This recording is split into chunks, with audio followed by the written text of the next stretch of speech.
Okay, welcome back. In today's episode, I'm taking a look at a Super Famicom, and obviously if you saw the title of this video, you can kind of guess what's wrong with it. So upon first firing up the cartridge, I get a lot of distortion. Now I've seen that issue before, even on this channel we've seen this before, that's for sure bad capacitors. But another thing, the controller port isn't working, so I'm getting unresponsive controls, so I can't run the test cartridge to test the hardware of this console. But what I can do is test to see if games fire up. So the game seems to be running just fine. Let me take a look at what's going on with the controls.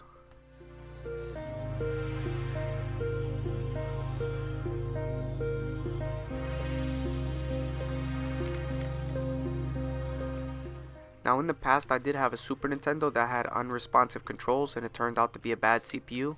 So even though the game seems to be functioning more or less, we're not out of the clear. This could still have a bad CPU, and unfortunately then I need a replacement.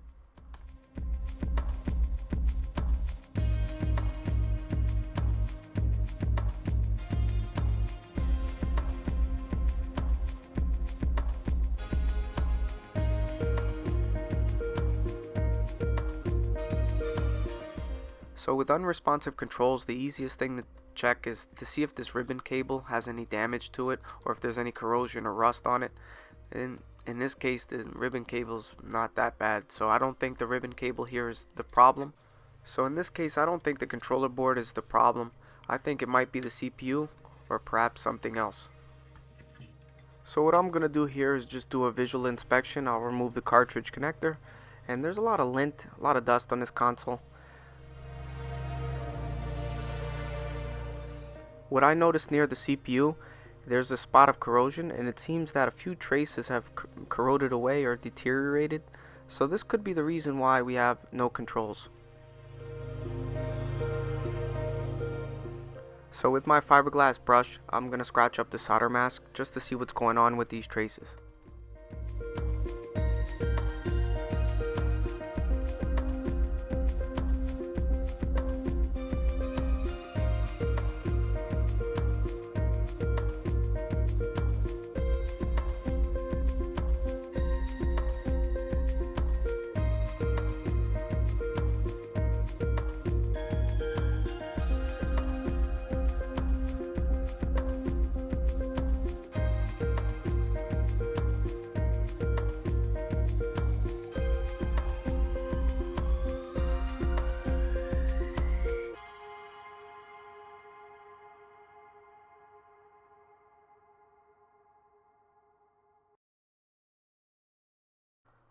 So with the traces cleared up, I can see what went down.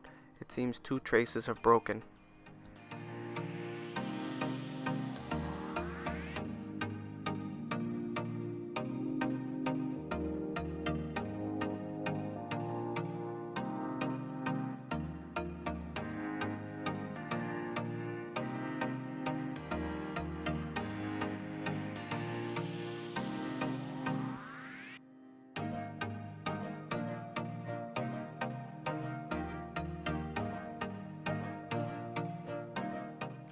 So here's my favorite thing to do, solder 38 gauge wire to these small little traces that I can barely see.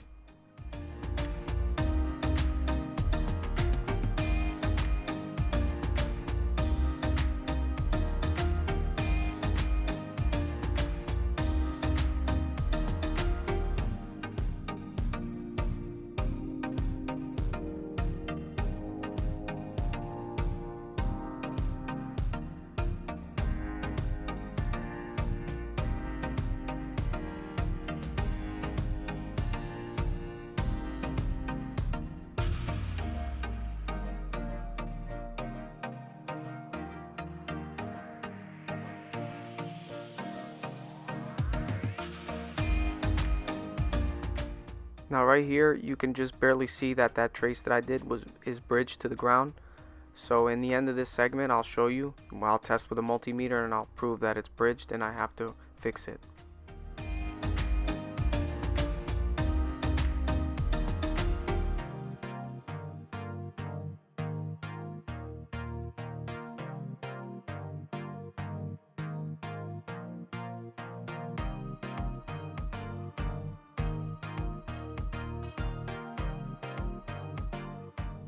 I hate doing patchwork like this. This is a joke.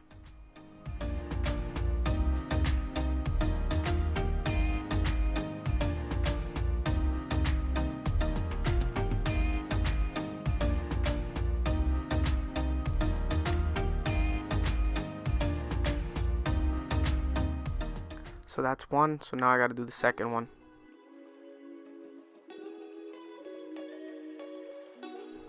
I can imagine this being really brutal to watch. This is why sometimes I don't feel like even uploading or editing or doing anything because of this. I'm sitting here watching this and I'm getting frustrated myself.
So now I'm going to test that questionable bridge, see if it's short to ground, and it actually seems like it's short. So let me adjust that, let me fix that up a bit, and then I'll test this console.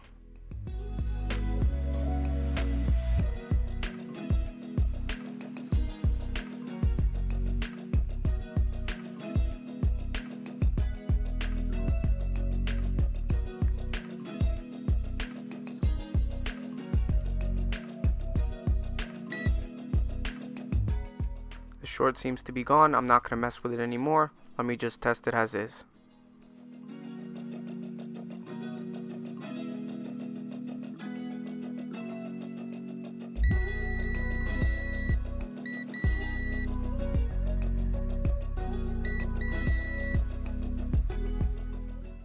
So while I'm in here, let me just clean up this lint, get rid of this dust, and see if I can get the controllers to respond.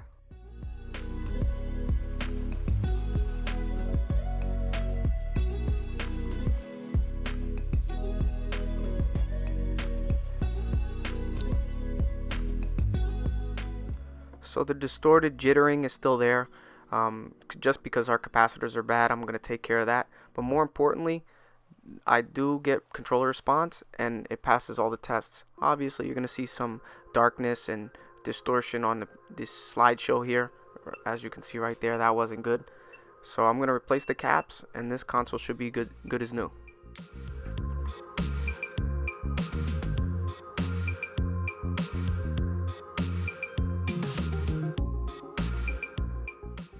So if you've been watching some of my videos, you've already seen this this horizontal blur on this Star Fox screen here. Now keep in mind, some of that interference isn't because of the console. It's actually the power supply that I'm using. It's just really cheap. It's not a great power supply, but I use it because it has two ends and I can test a lot of different consoles with it, and I don't actually have another one on hand. So a lot of that is attributed to the bad power supply and not the console.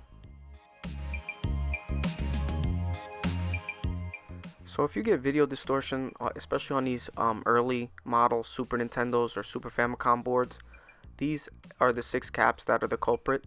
But in this video, obviously, I'm going to replace all the caps. But if you're in a pinch and you just need to replace, you just want to get your console up and running, usually when you get a bad video signal like that, it's just those 6 caps.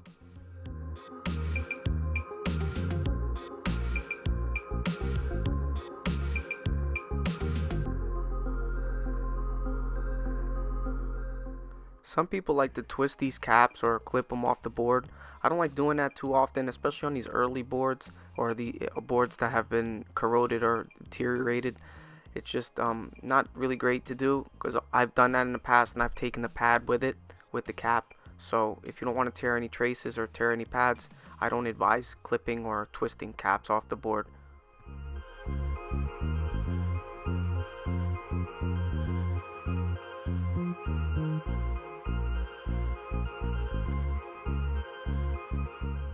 You could also use hot air to remove these caps, which now I'm starting to do that again. In the past I didn't. When I was learning how to do this work, I had a bad experience with one of these caps where it exploded and then all that went into my eyes, and obviously I don't have to tell you how unpleasant that was. But ever since then I've exercised more caution and not try to heat these capacitors for too long and not too much heat. Just about 350, 375 Celsius, and it doesn't take more than a few seconds to pull these off.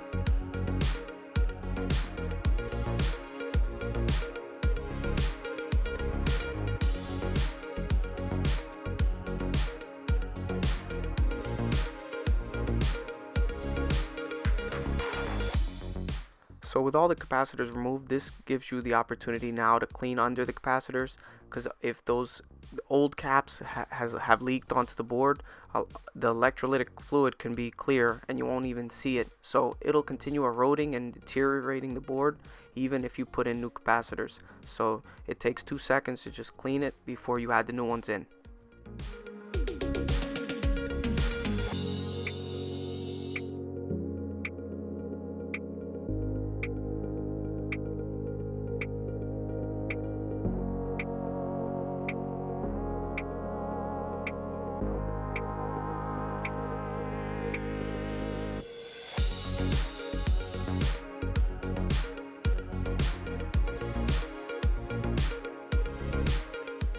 These aren't actually surface mount caps, they're through hole caps, and I just find them easier to work with. But if you're doing this professionally, you might want to consider using surface mount caps. Not that they'll make any difference or anything, these caps are still to spec, so it's perfectly fine. But some people would consider that not original, so just something to consider.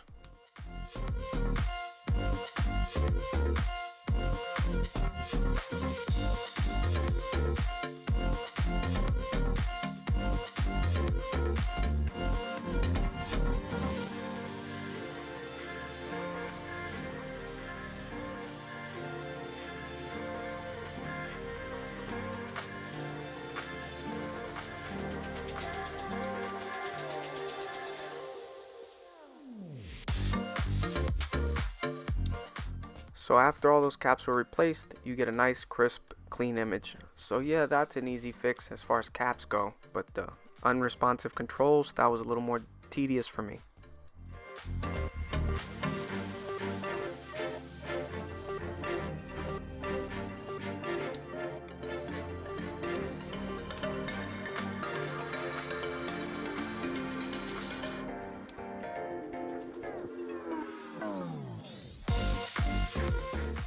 So now you can clearly see that horizontal blur is no longer there. The image is perfect.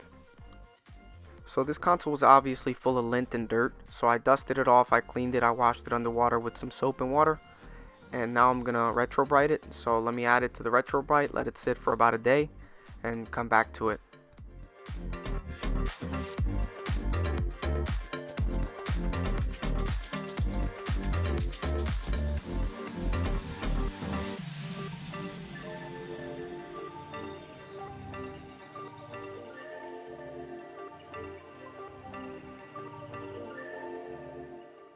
So it's about 24 hours later, and it came out great. I think it's almost close to factory color, and I can't really complain about this.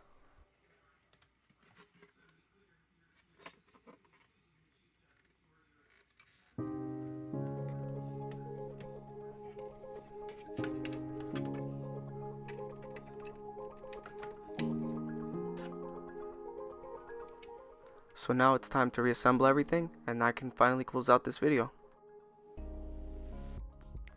Also, I wanted to mention that I did order UV paint several times. I think there's a problem with customs. coming in from China. Because I wanted to cover up those traces with some solder mask paint, but every single time it's been rejected at customs. So I gotta find the U.S. dealer or distributor that can sell me some paint, because I don't understand what's going on.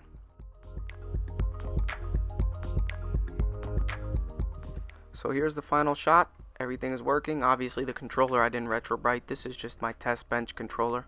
But yeah, you can really see a difference between that and the console. So let me get some games running, see how they look.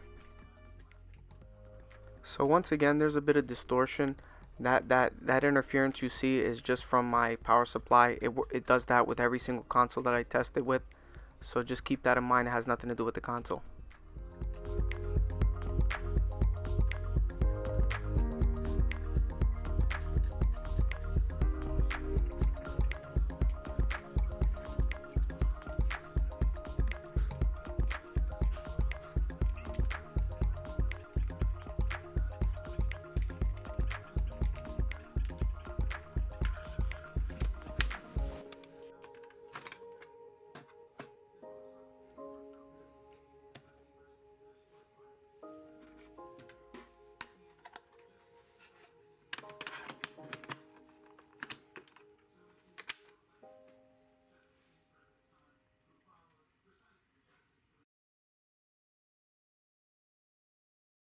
So I guess that's it for this video. If you like this video, please comment down below, like, comment, and subscribe if you haven't already, and thank you for watching.